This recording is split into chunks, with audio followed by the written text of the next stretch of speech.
30 years of ETV అండి. It's a very happy occasion.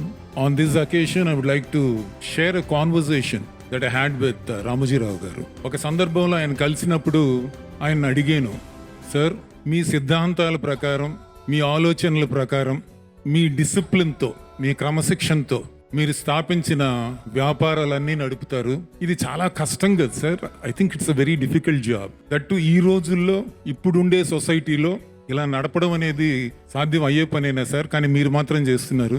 How is it possible sir అంటే, నేను చేపట్టిన ఏ కార్యక్రమాన్ని కానీ వ్యాపారంగా చూడండి రెడ్డి గారు.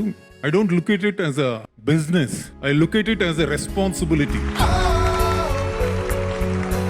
ఈనాడు పేపర్లో my responsibility is towards the reader, అలానే ఈటీవీకి వస్తే my responsibility is towards the viewer. అలానే when I look at Margadarsi, నా దగ్గర మధ్యతరగతి వాళ్ళు నా దగ్గర దాచుకునే సొమ్ముకి నేను కాపలా గాయాలి అనేది నేను నా రెస్పాన్సిబిలిటీ కింద నేను ఫీల్ అవుతాను. అలా ఫీల్ అయినప్పుడు తప్పుదారులు తొక్కవండి, తప్పులు చెయ్యం, అడ్డదారులు తొక్కం, అదొక బాధ్యత కింద నిర్వహిస్తాము అని అన్నారు.